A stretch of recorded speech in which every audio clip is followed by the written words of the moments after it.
Sir, Kanhai भी इसी बस्ती में रहता है।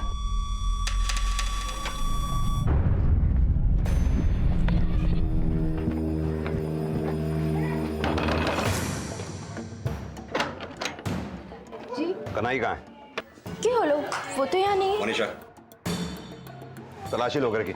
उधर देखो।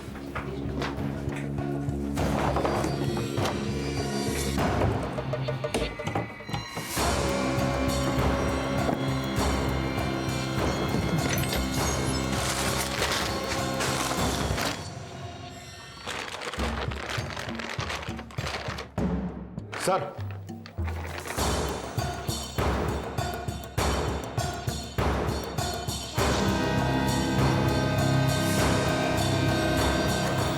और ये कैश भी। नहीं बोलेगा? बोल। साहब, मैंने किसी को नहीं मारा साहब। तो वो गहने और पैसे तेरे घर से क्यों मिले? साहब, वो सुबह सुबह हम घर गया तो मालकिन को सेठ जी को मरा हुआ देखा, तो मेरे मन में। माफ कर दो सेठ जी, दोबारा ऐसा गलती नहीं होगा। हमको नौकरी से मत निकालो। बस तरुण, अब तुझ पर बिल्कुल विश्वास नहीं कर सकता मैं।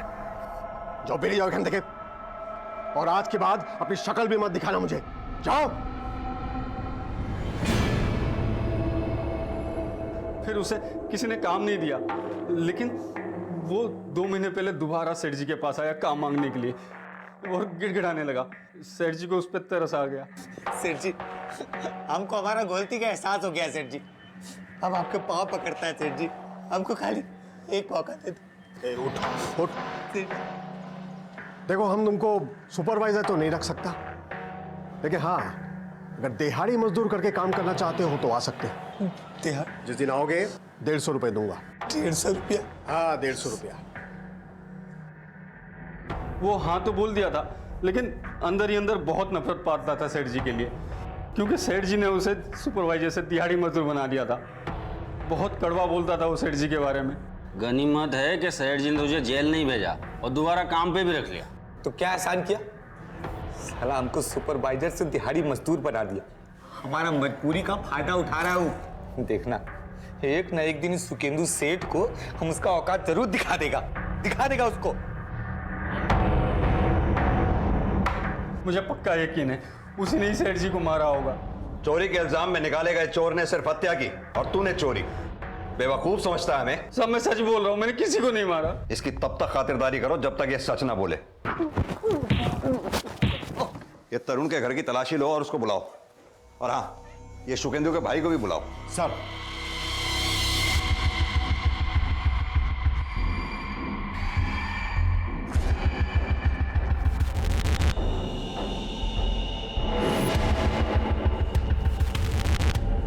पकड़ो सर। अरे अरे सर, अरे क्या क्या खोद रहे हैं सर? अरे कुछ नहीं। ले चलो सर। अरे आप कहानी दिखा रहे हो ना, क्या है? अरे बताइए तो सही। हाँ सर, मैं भी शुकेंदु दादा के साथ काम करता था। ये तरुण कौन है? सुपरवाइजर था, पर सर माल के लेन देन में घपला किया तो उसे निकाल दिया था। पर सर दादा बहुत दयालु थे, जब वो गिड़गिड़ाने लगा तो उसे परमानेंट तो नहीं किया, पर हाँ दाढ़ी मजदूरी पे रख लिया था। नफरत तो होगी ही तुझे अपने सेठ से। सुपरवाइजर से तुझे दिहाड़ी मजदूर जो बना दिया था। नफरत नहीं है साहब, हम तो उनका एहसान मानता था। सब कुछ भुलाकर सेठ जी ने हमको वापस काम दिया साहब। तो तूने घपला किया था। हाँ, लेकिन अब हम सुधर गया है साहब। डर गए या अपने सेठ को मार के बदला ले लिया? ना साहब, वो कन्हई झूठा आरोप लगा रहा था साहब हम पर। हम कुछ नहीं किया साहब। तो फिर जिस रात तेरे सेठ शुकेंदु का मर्डर हुआ उस रात तू कहाँ पर था? हम अपना घर पर था साहब। चाहो तो आप हमारा पत्नी से पूछ लो। साहब, वो उस दिन घर पर ही थे। वो चाहते तो चोरी कर सकते थे, लेकिन उन्होंने ऐसा कुछ नहीं किया। घर में खाने को राशन तक नहीं है। आप अगर उन्हें जेल में डाल देंगे तो मेरा और मेरे बच्चे का क्या होगा? चुप हो जाओ दीदी। विशुदा, सौरभी, तुम दोनों मेरे साथ मेरे घर पे चलो। हमें नहीं जाना। देखो विशुदा, मैं जानता हूँ कि तुम मेरे साथ नहीं रहना चाहती, लेकिन अब इस हालात में, इस माहौल में तुम दोनों अकेले कैसे रहोगे इस घर में? अब इस घर में कोई नहीं है। प्लीज़ मेरी बात मानो और मेरे साथ चलो। मुझे मेरे हालात पे छोड़ दो, तुम जा सकते हो।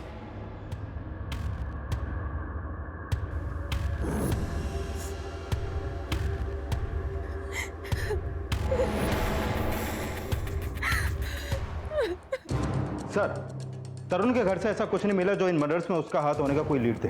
ये भी साफ है कि तरुण जरूरतमंद है। अगर ये मर्डर उसने किए होते तो वो चोरी भी कर सकता था, लेकिन चोरी कनाई ने की। लेकिन ये भी तो हो सकता है कि कनाई मर्डर चार्ज से बचने के लिए तरुण को दोषी ठहरा रहा हो सकता है सर, लेकिन बहुत मानने के बाद भी कनाई ये नहीं कबूल रहा कि ये मर्डर उसने किए हैं। सर, ये भी तो हो सकता है कि कनाई ने सिर्फ चोरी की, लेकिन मर्डर तरुण के बजाय किसी और ने, क्योंकि शुकेंदु बहुत बड़ा बिजनेसमैन था।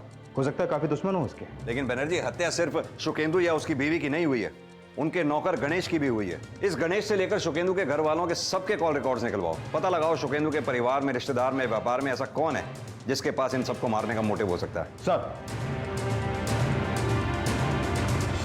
इस ट्रिपल मर्डर को सुलझाने के लिए सुकेंदु और उसके परिवार के दुश्मनों का पता लगाया जा रहा था, लेकिन वो औरत कौन थी जो काला जादू को इन हत्याओं की वजह ही नहीं मान रही थी, बल्कि इन हत्याओं से खुश भी थी? क्या उस औरत का सुकेंदु के परिवार से कोई कनेक्शन था?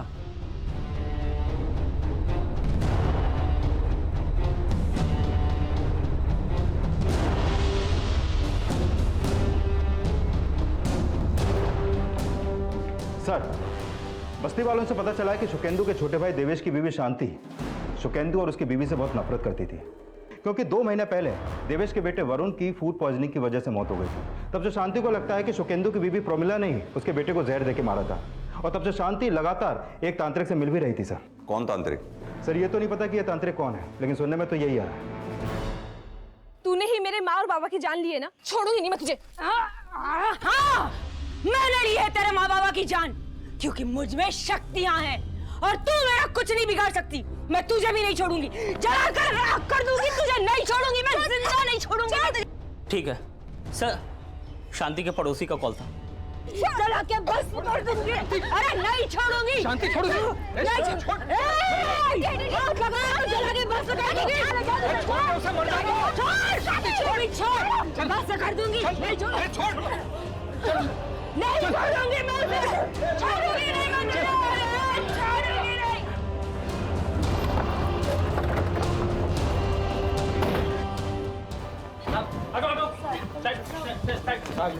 हटिए। कहाँ है? आइए सर, अंदर बंद करके रखा हमने।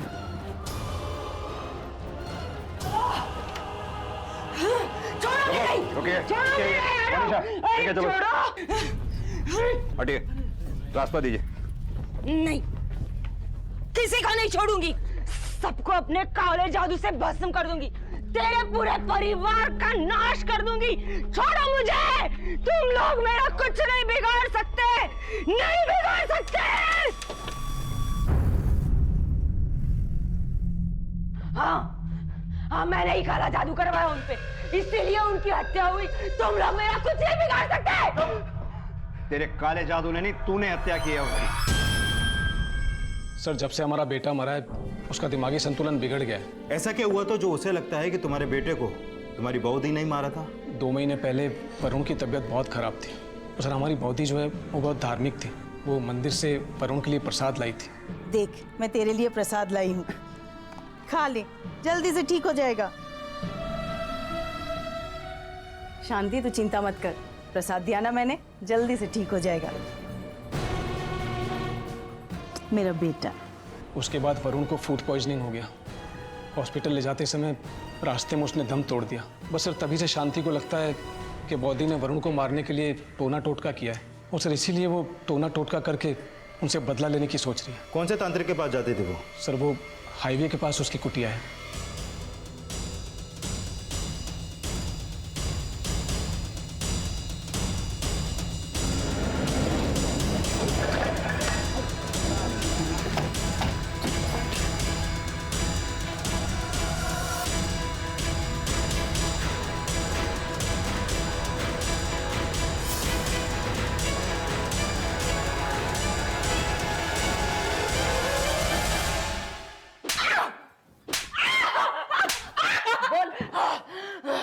मैंने जाके गुड़िया गाड़ी थी उन पापियों के आंगन में, इसीलिए वो मर गए।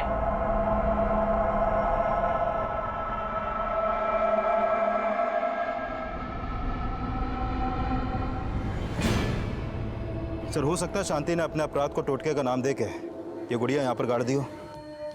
लेकिन ये भी समझना होगा कि तांत्रिक भागा क्यों। कहीं ऐसा तो नहीं तांत्रिक ने अपने टोटके को सच साबित करने के लिए ये मर्डर किया और फरार हो गया? यह साफ था कि शांति सुकेंदु और उसके परिवार का अनर्थ चाहती थी, लेकिन तांत्रिक का फरार होना उसे भी सस्पेक्ट बना रहा था। शांति के खिलाफ कोई सबूत ना मिलने की वजह से उसे जमानत पर रिहा कर दिया गया, पर सुकेंदु के परिवार को तबाह करने की मंशा रखने वाले और भी थे, लेकिन बुरा चाहने वालों की छटनी होनी अभी बाकी थी। बाबा, बेटा, तू तो जानती है तेरी काकी कैसी है। उसने टोटका जरूर किया है, पर बेटा मारने वाला कोई और है। लेकिन वो कौन है काका?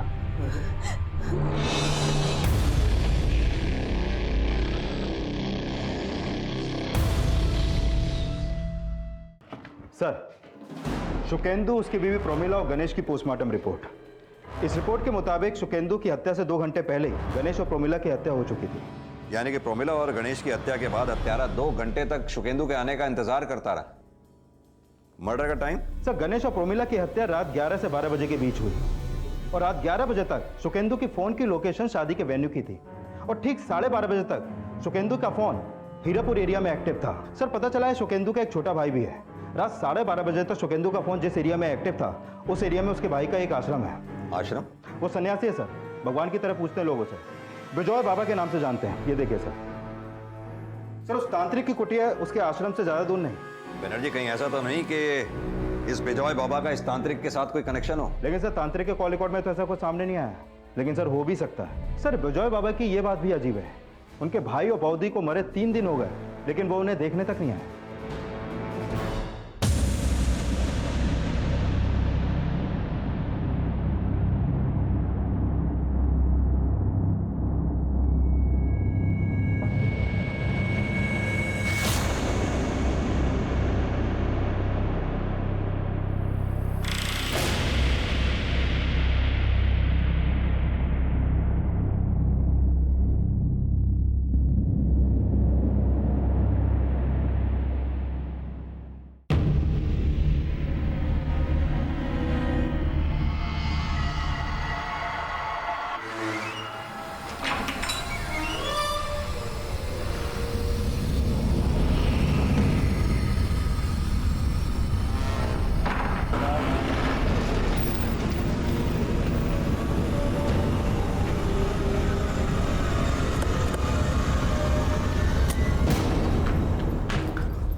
बाहर पुलिस आई है। पुलिस? एक काम करो, उनको बाहर ही रोको, मैं आता हूँ। जी साहब, काफी लोग आते हैं यहाँ पे। प्रणाम सर। प्रणाम। जी बोलिए। विजय बाबा से मिलना है। जी वो तो अभी नहीं मिल सकते, वो अभी ध्यान में, और उन्होंने किसी को भी मिलने से मना किया। आपका परिचय? पापौन। जी मैं उनका शिष्य हूँ। फिर कब मुलाकात होगी उनसे? वो जैसे ही ध्यान से बाहर आएंगे मैं उनसे पूछ के आपको सूचित कर दूंगा। उस बिजॉय बाबा की हमसे ना मिलने की वजह ध्यान ही है या फिर कुछ और है? इस बिजॉय बाबा को समझना पड़ेगा। देवेश को बुलाओ, हो सकता है अपने भाई के बारे में वही कुछ बताए। सर, विजय भले ही शुकेंदु दादा से छोटा था, पर दादा उसे अपना गुरु मानते थे। विजय बचपन से ही धार्मिक था। वो जब 19 साल का था तो उत्तराखंड चला गया, और सर जब 6-7 साल के बाद वापस आया तो संन्यास धारण कर चुका था। और सर उसे आश्रम बनाने के लिए जमीन दादा ने ही दी थी। हमने सुना है शुकेंदु ने आपके लिए भी काफी कुछ किया था, लेकिन आप पिछले 2 महीने से उसके यहाँ काम नहीं कर रहे थे। हाँ सर, वो अपनी बीवी की वजह से। सर उसने मुझसे जिद की कि मैं दादा और बहूदी से कोई संबंध ना रखूं, और सर इस बात से दादा और बहूदी भी बहुत दुखी थे। एक तरफ ये तांत्रिक की चेली शांति, दूसरी तरफ ये बिजॉय बाबा। शुकेंदु परिवार के हर सदस्य की कोई ना कोई कहानी है। सर, इन हत्याओं का मोटिव किसी न किसी घरवाले से जुड़ा हो सकता है, क्योंकि पैसा और जायदाद तो सिर्फ शुकेंदु नहीं बनाया, बाकी सब लोग तो उनके आगे पीछे घूमने वाले ही लगते हैं। ये शुकेंदु के पूरे परिवार की हिस्ट्री निकालो, शुकेंदु के बिजनेस का भी एंगल इन्वेस्टिगेट करो। हो सकता है उसके काम से ही जुड़े किसी आदमी ने शुकेंदु से दुश्मनी निकाली हो। सर, तांत्रिक का गायब होना अब भी रहस्य बना हुआ था, और वहीं यह भी खंगाला जा रहा था कि कहीं सुकेंदु और उसके परिवार से रंजिश निकालने वाला उसके कामकाज से जुड़ा कोई शख्स तो नहीं था, और सुकेंदु के पारिवारिक मसलों को भी इस अपराध से जोड़कर देखा जा रहा था। शुकेंदु अपनी बेटी विशुद्धा को उसके पति के घर से ले आया था। वो चाहता था कि उसकी बेटी अपने पति नौरेन को तलाक दे दे। इस सिलसिले में वो एक वकील से भी मिल रहा था।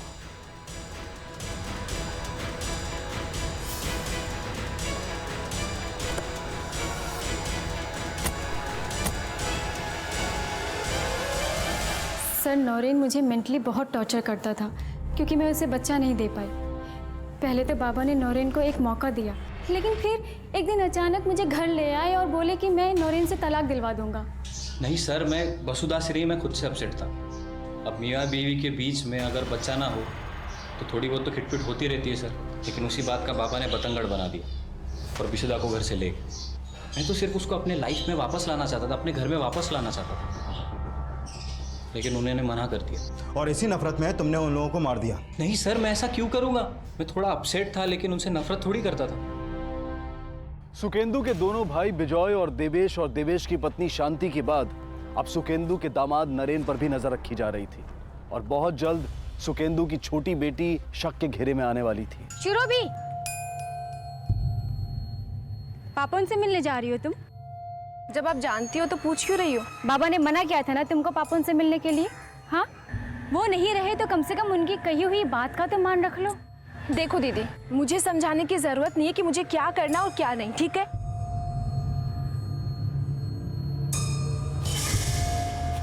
दीदी पैसे। मुझसे पैसे मांगेगा तू? अगर मुझसे पैसे मांगे ना तो काला जादू करके भस्म कर दूंगी तुझे। मेरी ताकत को जानता नहीं है तू।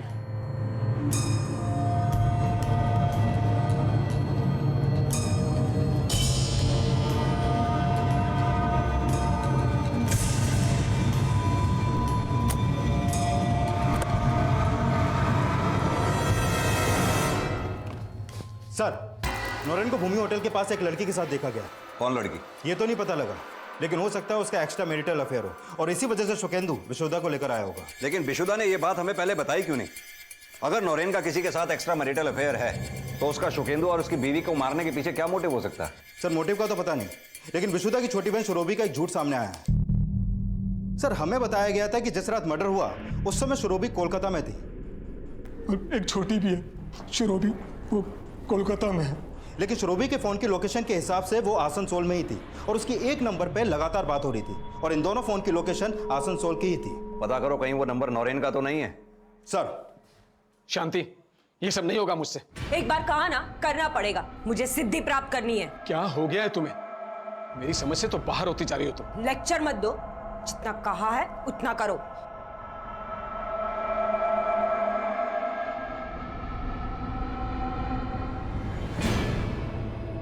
सर, ये नौरेन का नाजायज रिश्ता नहीं, कुछ और ही लगता है। रोज नई नई लड़कियों के साथ दिखता है और एक हैरानी की बात पता चली है कि ये नौरेन और बिजॉय बाबा के बीच में अक्सर बहुत बातें होती हैं, लेकिन शुरोबी जिस नंबर पर कॉल करती है वो नंबर नौरेन नहीं बल्कि पापोन के नाम पर रजिस्टर्ड है। ये पापोन कौन है? बिजॉय बाबा का शिष्य। सर, पता चला है कि शुरोबी का आश्रम में बहुत आना जाना है।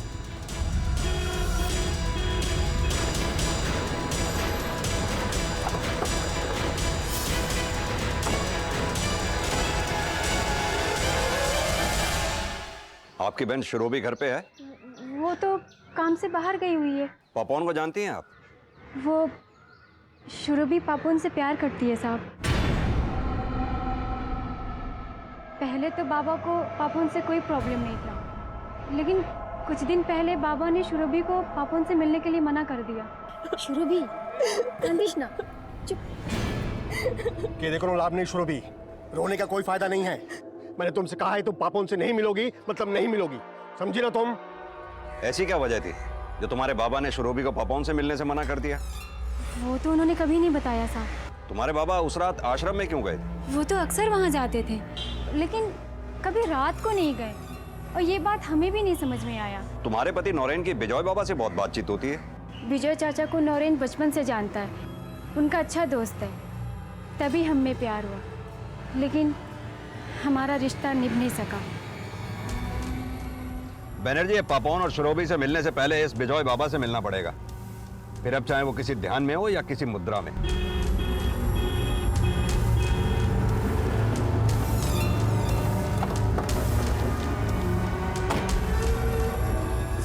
सर आप कहाँ जा रहे हैं? बिजॉय बाबा जी से मिलना है। सर गुरुजी ध्यान में है, वो आपसे नहीं मिल सकते। तोड़ दो उनका ध्यान।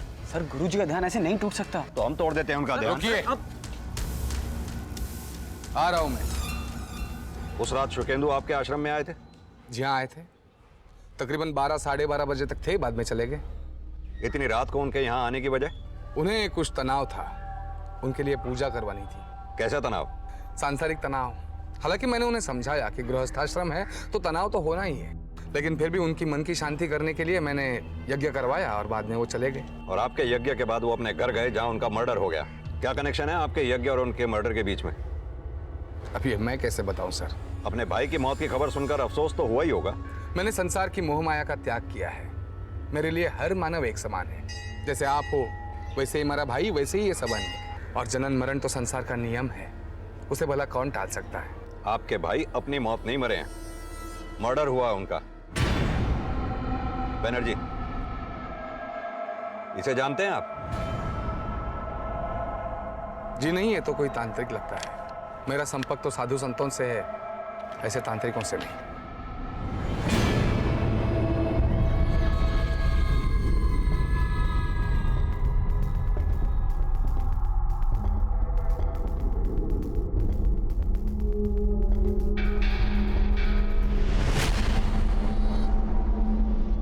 सर, मुझे नहीं लगता शुकेंदु को कामकाज का कोई तनाव होगा। मैंने उसका अकाउंट चेक किया, उसका काम तो काफी अच्छा चल रहा था। ये शुकेंदु उस रात घर से शादी के लिए निकला था, फिर अचानक शादी छोड़कर आश्रम जाने की क्या वजह हो सकती है उसकी? सर, नौरेन, लड़कियां, आश्रम और विजय बाबा, कहीं ये एंगल प्रोस्टिट्यूशन से तो नहीं जुड़ा? ये नौरेन जिन जिन भी लड़कियों के साथ देखा गया है, पता करो उन लड़कियों का आश्रम या विजय बाबा से क्या कनेक्शन है। और ये श्रोबी और पापोन को भी बुलाओ। ये हत्या वाली रात उनके आसनसोल में होने का क्या राज है, ये हमारे लिए पता करना बहुत जरूरी है। सर, शांति का पति देवेश आया है, बोला शांति नहीं मिल रही है। सर, मेरी बीवी शांति आधी रात को पता नहीं कहाँ चली गई। सर, बहुत ढूंढा मैंने उसे, पर कहीं नहीं मिल रही। शांति का गायब होना किसी नए अपराध का अंदेशा था या किए गए अपराध से बचने की कोशिश? शांति की तलाश के साथ साथ सुकेंदु का दामाद भी नजर में था और बहुत जल्द सुकेंदु के छोटे भाई विजय का नया किरदार भी सामने आने वाला था। लेकिन पहले सुकेंदु की छोटी बेटी सुरभि की भूमिका को खंगाला जा रहा था। तो तुम आश्रम में पापोन से मिलने जाती थी? सर, मैं प्यार करती हूँ पापोन से। और तुम्हारे बाबा खिलाफ थे इस रिश्ते के, और हत्या वाली रात तुम कोलकाता में नहीं थी, तो क्या समझा जाए?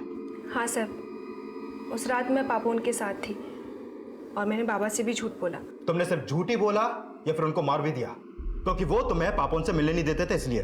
नहीं सर, मैंने नहीं मारा बाबा को। तो शुकेंदु श्रोबी को तुमसे मिलने से मना क्यों करता था? क्योंकि शुकेंदु को यह लगता था कि आश्रम की आड़ में विजय और नौरेन प्रोस्टिट्यूशन का धंधा करते हैं। प्रोस्टिट्यूशन? अब नहीं सर, मुझे इस बारे में कुछ नहीं पता। पुलिस ने जब विजय का इतिहास खंगाला तो आश्रम की आड़ में चल रहे प्रोस्टिट्यूशन रैकेट का पर्दाफाश हो गया। विजय और नरेन समेत आश्रम से जुड़े कई लोगों को गिरफ्तार किया गया और अब यह जानने की कोशिश हो रही थी कि सुकेंदु, प्रमिला और सर्वेंट गणेश की हत्या कहीं इसलिए तो नहीं हुई थी क्योंकि सुकेंदु विजय के आश्रम का यह राज जान गया था। हमें तुम पे पहले से ही शक था, लेकिन जब हमें यह पता चला कि तुमने 6-7 साल किसी गुरुकुल में नहीं बल्कि नासिक की जेल में बिताए थे, तो हमारा शक यकीन में बदल गया। जी सर, मैं जेल में था, लेकिन जब मैं जेल से छूटा तो सुकेंदु दास से मैंने झूठ बोला कि मैं मुक्त हो गया हूँ, आध्यात्मिक हो गया हूँ। उनका विश्वास मेरे ऊपर था तो उन्होंने आश्रम बनवाने के लिए जमीन दे दी और फंड्स भी दी। और शुकेंदु को तुम दोनों की असलियत पता चल गई। क्यों? मेरी बेटी को बांझ कहता है तू? शर्म नहीं आती तुझे? अरे तो खुद क्या है? चुल्लू भर पानी में डूब मरना चाहिए तुम्हें। और विजय, तू कितना भरोसा किया था तुझ पर, सोचा था एक अच्छे काम के लिए ये जमीन, ये सब कुछ दे रहा हूं तुझे, लेकिन तूने तो छी छी छी छी छी छी। सुकेंदु दा ने हमें एक्सपोज करने की ठान ली थी साहब। हमने मनाने की बहुत कोशिश की लेकिन नहीं माने। उन्होंने कहा कि आश्रम की जमीन उन्हें तुरंत वापस चाहिए। हमने मनाने की बहुत कोशिश की साहब, कहा ये सब छोड़ देंगे, जमीन वापस कर देंगे। और हमने सुकेंदु दा को मारने का प्लान बनाया साहब, और जमीन के कागजात वापस देने के बहाने उस रात उनको आश्रम में बुला लिया। हम लोग उन्हें मारने ही वाले थे साहब कि अचानक बौद्धि का फोन आ गया। हाँ प्रमिला, बोलो। मैं इधर आश्रम में आया हूँ, बोलो। और बौद्धि को उन्होंने बताया कि वो हमारे साथ आश्रम में है, इसलिए उस रात हमने उन्हें नहीं मारा साहब, सोचा किसी और दिन मारेंगे। तुम बोलोगे और हम मान लेंगे। नहीं साहब, हमने नहीं मरवाया, हमारा विश्वास करो साहब। तुमने ही उन्हें मरवाया और मोहरा बनाया तांत्रिक को, और अब शांति को गायब कर दिया क्योंकि तुम्हें यह लगता था कि तुम शांति की वजह से फंस सकते हो। नहीं साहब, हम किसी तांत्रिक को नहीं जानते साहब, ना किसी से कोई ताल्लुक है। बैनर्जी, ये ऐसे कुछ नहीं बोलेंगे, तोड़ाई करो इनकी। विजय और नरेन ने यह तो स्वीकारा कि वो सुकेंदु की हत्या करने का प्लान बना चुके थे, लेकिन वो अपनी इस बात पर भी अड़े रहे कि सुकेंदु, प्रमिला और सर्वेंट गणेश की हत्या उनकी प्लानिंग के तहत नहीं हुई थी। तो फिर ये हत्याएं किसकी प्लानिंग से हुई थी? शांति कहां गायब थी? और उस तांत्रिक के फरार होने का क्या रहस्य था? पुलिस इन सवालों के तार जोड़ रही थी और जल्द ही उन्हें तांत्रिक से जुड़ी एक अहम इंफॉर्मेशन मिली। चलो बाबा, चलो। बता। साहब मैंने किसी को नहीं मारा साहब। साहब मैं डर गया था, इसलिए साहब मैं वहां से भाग गया। शांति कहाँ है? मुझे नहीं पता साहब। शांति ये बात जानती थी ना कि तू कहाँ छिपाए? हाँ साहब, जानती थी, लेकिन साहब मैं उसे क्यों गायब करूंगा? साहब जरूर उसके पति ने ही कुछ किया होगा। उसका पति क्यों गायब करेगा? क्योंकि साहब उसने मुझे शांति के साथ देख लिया था साहब। गुरुजी प्रणाम। प्रणाम, खुश रहो। गुरुजी मेरी शक्ति आगे नहीं बढ़ रही है। एक युक्ति सुझाता हूं, लेकिन धन लाइयो क्या? जी गुरुजी। ये क्या कर रही तू? मेरे पैसे लुटवा रही है और तुझे तो आज पुलिस में दूंगा। चल छोड़। छोड़िए, छोड़ो मेरे गुरु को, छोड़ो। बेवकूफ बनाता है। मेरे गुरु को छोड़ दो। अरे छोड़ दो मेरे गुरु को, छोड़ दो। साहब उसके बाद मुझे नहीं पता क्या हुआ था, मैं तो साहब वहां से भाग गया था।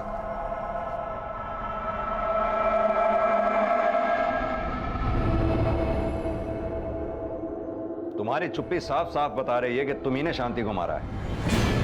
भाई बहुत, ये गणेश को भी तुमने मारा। नहीं सर, उन्हें मैंने नहीं मारा। सर मुझे लगता है ये मर्डर तांत्रिक नहीं किए होंगे और शांति से वो गुड़िया भी उसने ही करवाई होगी। और सुकेंदु के बंगले में वो जरूर शांति के साथ या शांति के जाने के बाद वहां गया होगा।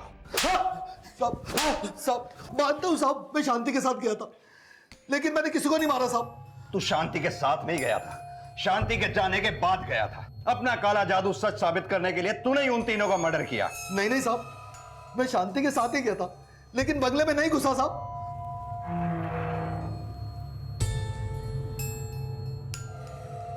जा उस खंबे के नीचे जल्दी से खड़ा जा, जल्दी जा। साहब उसके बाद मैं दीवार के पीछे छुप गया। मैंने देखा कि कंबल ओढ़े एक आदमी बंगले के अंदर जा रहा था। साहब मर्डर उसी ने किया होगा साहब। कौन था वो? साहब अंधेरा बहुत था, इसलिए मैं उसे देख नहीं पाया साहब। सर अगर तांत्रिक सच बोल रहा है तो कौन हो सकता है वो? कन्हई? वो कन्हई है या कोई और होगा उसी बस्ती का, लेकिन ऐसे कोई नहीं बताएगा। सच उगलवाना पड़ेगा। एक काम करते हैं, जो जो लोग भी अपने रेडार पे हैं सबसे अच्छी तरह से दोबारा पूछताछ करते हैं। सर सीसीटीवी में साफ दिखाई दे रहा है कि तुम ही वहां कमरे में घुसे थे। सर मैं नहीं गया था वहां। तुम्हारा ही चेहरा था उसमें। सीसीटीवी फुटेज में तू ही था ना? मैं नहीं था सर। देख सच सच बोल। पुलिस अब एक रणनीति के तहत सभी सस्पेक्ट्स को दोबारा से इंटेरोगेट कर रही थी। सबके चेहरे पड़े जा रहे थे। नियत में खोट तो सबके थी, लेकिन हत्या किसने की थी ये कोई नहीं उगल रहा था। अगर तू नहीं तो उस सीसीटीवी फुटेज में तेरा भूत है क्या, जो तेरे सेठ के घर में कंबल ओढ़ के घुस रहा है? के घर में कंबल ओढ़ के घुस रहा है। सीसीटीवी देखता रहूं, तेरा भांडा फूट चुका है। हमें पता चल चुका है कि तूने ही अपने मालिक, मालकिन और गणेश का कत्ल किया है। ना साहब, हम तो नहीं साहब। बनर्जी उगलवाओ से सच।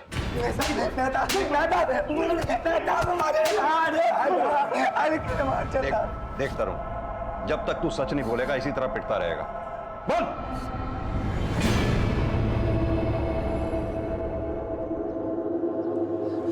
सेठ जी बोलो। सेठ जी हमारा पत्नी का डिलीवरी है सेठ जी, तो 10,000 रुपया उधार दे सकते हैं? मैं तो दे दूंगा उधारी, लेकिन तू चुकाएगा कैसे?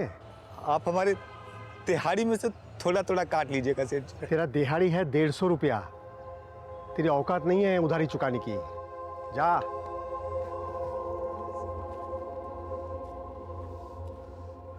साहब इतना कमाता था, 10,000 रुपया क्या बड़ा बात था उसके लिए, लेकिन उसने साहब हमको नीचा दिखाया।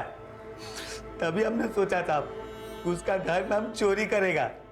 हमको पता था साहब कि वो उसका पत्नी और उसका बेटी शादी में बाहर गया हुआ है और घर में गणेश अकेला होगा। तरुण तुम? अरे दादा नींद नहीं आ रहा था ना, तो सोचा आपके पास समय बिताता हूँ। सेठ जी गौर नहीं, बाद में फुटेज नहीं है हमारे पास। हाँ, और तुझे क्या लगता है तेरे सेठ ने तुझे चोरी करते पकड़ के तुझे बेइज्जत किया था? नहीं, उल्टा तेरे सेठ ने तेरे पे तरस खा के अपने यहां तुझे दिहाड़ी मजदूर बनाया। इतना ही नहीं, बल्कि तेरी बीवी की डिलीवरी के लिए उसने 10,000 रुपए भी छोड़े थे। कनाई ने जो तेरे सेठ के यहां से गहने और नकदी चुराए थे, हमने उसके घर से बरामद किए, और उसी सामान में हमें एक लिफाफा मिला, जिस लिफाफे के अंदर 10,000 रुपए थे, जो शायद तेरे सेठ ने तेरी बीवी की डिलीवरी के लिए छोड़े होंगे।